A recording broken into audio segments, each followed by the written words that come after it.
El 11 de julio de 2026, a las 2:14 de la madrugada, un petrolero ruso navegaba sentenciado. Le quedaban 4 minutos, aunque avanzaba por el mar de Azov a ritmo de bicicleta, ignorando el peligro. La boca del estrecho de Kerch parecía cercana, casi una frontera segura frente a cualquier ataque con drones. La tripulación confiaba en ese refugio porque nadie imaginaba semejante incursión dentro de aquellas aguas fuertemente vigiladas. Sin embargo, la seguridad suele convertirse en una ilusión precisamente cuando parece estar más respaldada por mapas y defensas.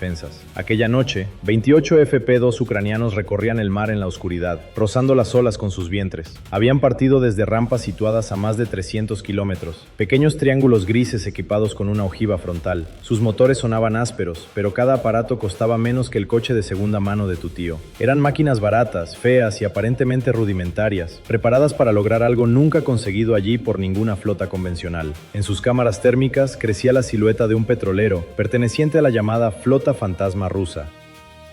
Aquellos cargueros cambiaban nombres, utilizaban documentos dudosos y transportaban combustible fingiendo que jamás habían pasado por ningún puerto. El buque llevaba diésel destinado al Crimea ocupado, al frente meridional, a camiones militares, generadores y viviendas. Su carga equivalía a 200 camiones cisterna, una gasolinera del tamaño de un edificio flotando silenciosamente sobre el agua. Para desaparecer, había apagado el transpondedor, dispositivo que comunica automáticamente su identidad y posición a los sistemas marítimos. La maniobra borraba su nombre de las pantallas, pero no podía enfriar las toneladas de acero calentadas durante horas. Ante el visor térmico, aquel casco resplandecía como un asado recién salido del horno, oculto para todos, menos para ellos. Todavía quedaba una defensa entre los FP-2 y su objetivo, una muralla invisible construida enteramente con interferencias electrónicas. Su denominación técnica era guerra electrónica, pero su propósito resultaba sencillo: desorientar al aparato hasta volverlo inútil o extraviarlo. Las antenas rusas saturaban las frecuencias del GPS, intentando que cada dron confundiera su posición y volara hacia mar abierto.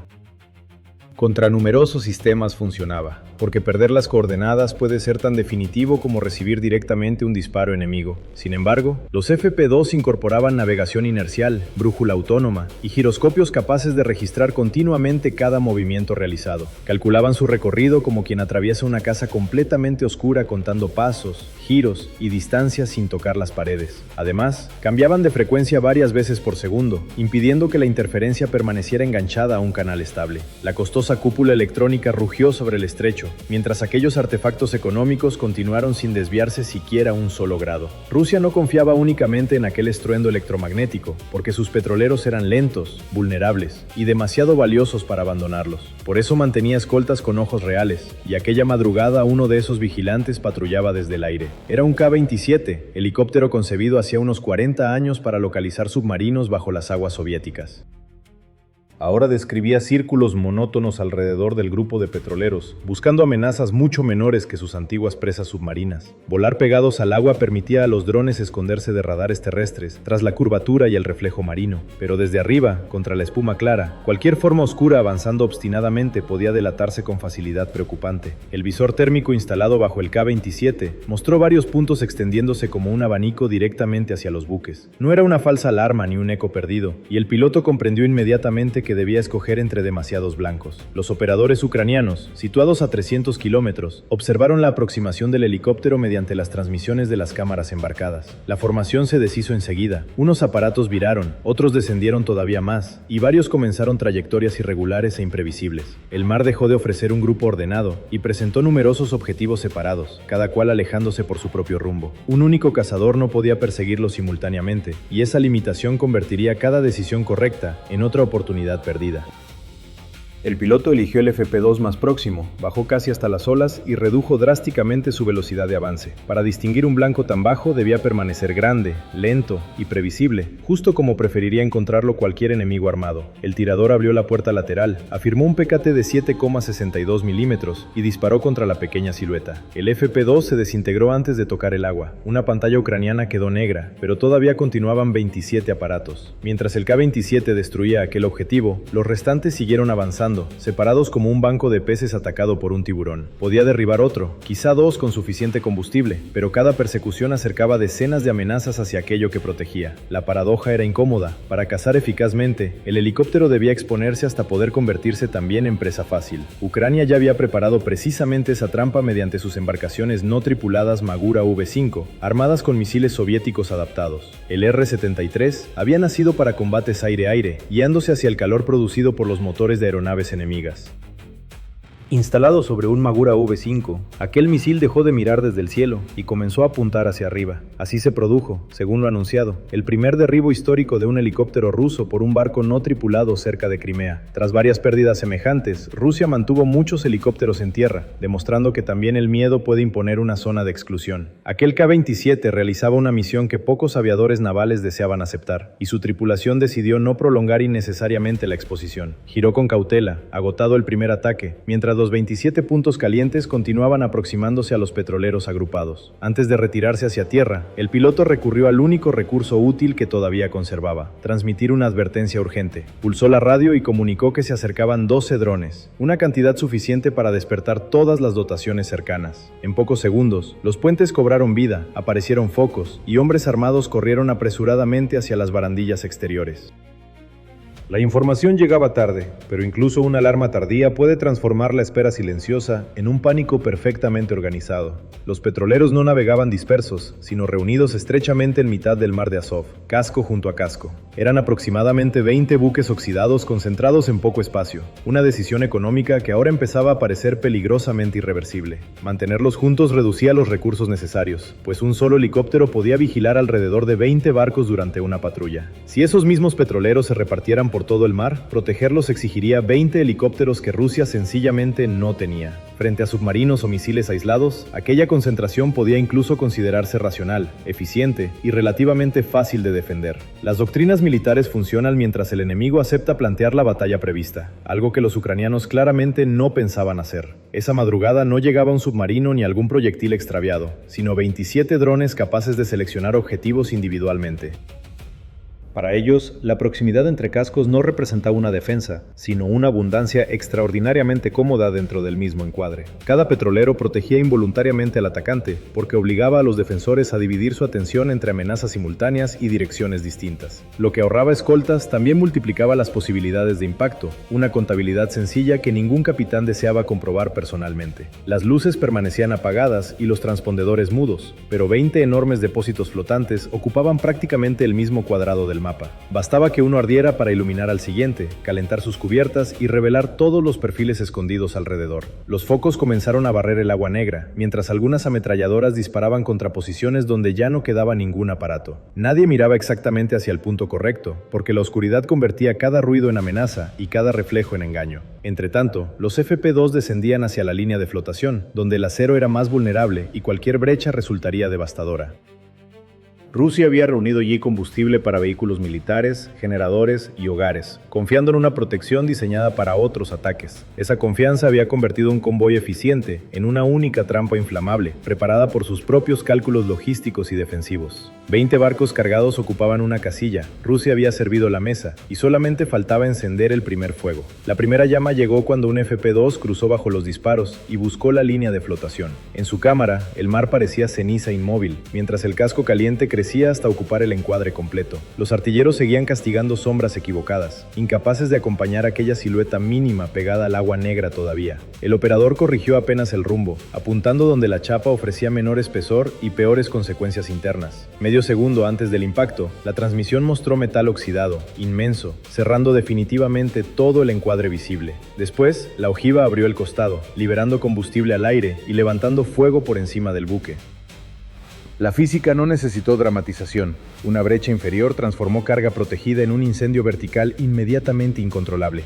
El resplandor alcanzó las cubiertas vecinas y dibujó cada petrolero oculto contra la noche que perdían juntos. Aquel fuego proporcionó a los 26 FP-2 restantes referencias claras, perfiles completos y numerosos blancos cercanos disponibles. Los buques de la flota fantasma habían apagado todo, pero ahora su escondite ardía frente a ellos. Durante horas, los drones recorrieron el agrupamiento, localizaron petroleros y golpearon cuanto aparecía dentro de sus cámaras. Cada FP-2 disponía de una sola aproximación: Llegaba, atacaba y desaparecía con su objetivo o sin alcanzarlo. Esa limitación parecía austera, pero multiplicada por 26 trayectorias, convirtió la saturación en una ventaja operativa decisiva. Conforme se acercaba el amanecer, disminuyeron los ataques aéreos, y algunos capitanes interpretaron erróneamente aquel silencio temporal. Creyeron haber sobrevivido a lo peor, porque la mente confunde fácilmente una pausa con una conclusión favorable. Pero lo peor no había terminado. Solo estaba llegando el relevo, preparado desde mucho antes bajo ellos. La segunda fase pertenecía al agua, donde embarcaciones sin tripulación aguardaban mientras arriba ardían los últimos ataques. La SBU y la 385ª Brigada de Sistemas Marítimos No Tripulados habían coordinado aquella aproximación silenciosa previamente. Las unidades Sea Baby partieron de la costa de Odessa controlada por Ucrania, atravesando mar abierto silenciosamente. Antes del primer incendio, ya ocupaban posiciones próximas a la ruta de Kerch, inmóviles y casi invisibles. Cada Sea Baby medía 6 metros y apenas sobresalía unos 60 centímetros sobre la superficie oscura marina. De noche, esos perfiles bajos parecían troncos a la deriva, dispersos sobre una extensión vacía y negra. Sin embargo, cada casco transportaba 800 kilogramos de explosivos y esperaba una orden concreta para acelerar súbitamente. El contraste resultaba perturbador. Aquello que parecía inerte contenía suficiente fuerza para quebrar un petrolero desde abajo. La orden llegó cuando los supervivientes entendieron que la amenaza aérea estaba agotándose con las primeras luces.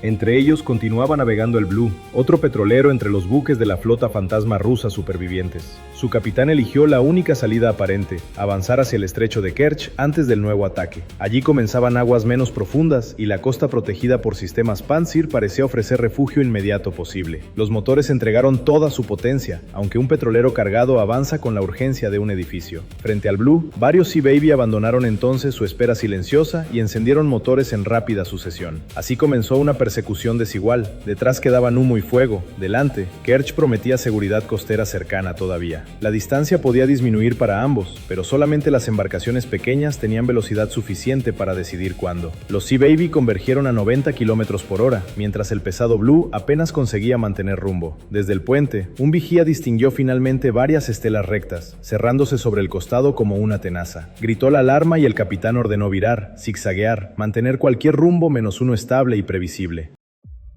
Pero el Blue giraba como un camión articulado, intentando maniobrar en una calle estrecha, cargado y lento. Cada cambio de rumbo robaba velocidad. Cada nudo perdido alejaba proporcionalmente la protección esperada junto a Kerch. Aquella geometría imponía una elección insoluble. Esquivar exigía frenar, pero escapar obligaba precisamente a acelerar sin pausa. La defensa costera estaba cerca en el mapa, aunque seguía demasiado lejos para intervenir a tiempo útil. En persecuciones así, la esperanza puede medir kilómetros, mientras el peligro reduce su cuenta en segundos exactos.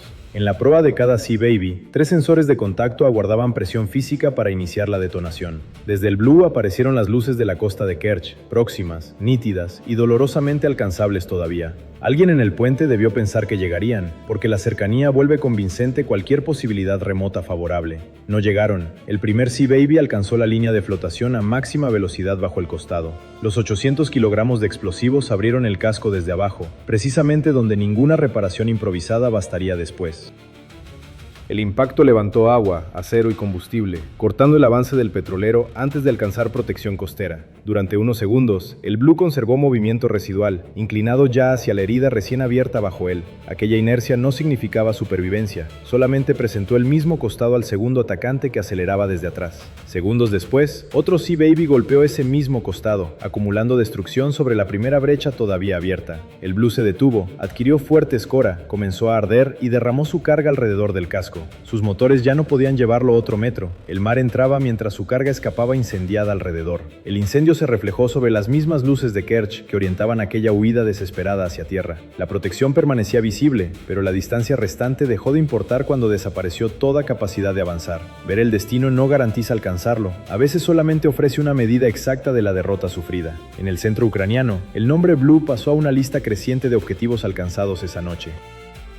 Fue simplemente otra entrada operativa, aunque el único buque al que aquella noche alguien asignó nombre públicamente. Cuando amaneció sobre el mar de Azov, el horizonte entero estaba cubierto por humo, incendios y restos. El balance declarado alcanzó 73 impactos durante una sola noche, cifra enorme incluso antes de medir consecuencias. Sin embargo, la señal estratégica más importante no vino de Ucrania, sino de las propias decisiones rusas. Al amanecer, Rusia cerró el estrecho de Kerch, interrumpiendo voluntariamente el paso que pretendía defender como seguro. Cerca de Kerch, el número de petroleros cayó desde 30 57 hasta 9 durante aquellas mismas horas nocturnas. 3 de cada 4 habían huido, demostrando que una ruta puede cerrarse también mediante temor acumulado colectivo. Por esas aguas circula además una cuarta parte del trigo que Rusia exporta hacia mercados del mundo. Por tanto, el golpe alcanzó combustible militar, comercio marítimo y confianza logística dentro del mismo espacio estratégico. Los buques de la flota fantasma habían perfeccionado durante años el arte de borrarse de registros públicos. Esta vez, varios dejaron de figurar por una razón más material. Ya no podían continuar operando allí. Defensas costosas, escoltas aéreas e interferencias masivas no impidieron que sistemas baratos combinaran aire y superficie eficazmente. La oscuridad que debía protegerlos terminó guiando ataques, y el refugio prometido quedó convertido en frontera cerrada. No quedaba misterio. La primera llama marcó los blancos, y el relevo marítimo bloqueó finalmente la escapatoria. Unos sistemas sin tripulación negaron a una potencia nuclear el uso seguro de su propia zona marítima, y lo consiguieron sin colocar a un solo marinero ucraniano a bordo de las plataformas atacantes empleadas. Así terminó la noche que convirtió un corredor fuertemente protegido en una ruta abandonada. Cambio y corto.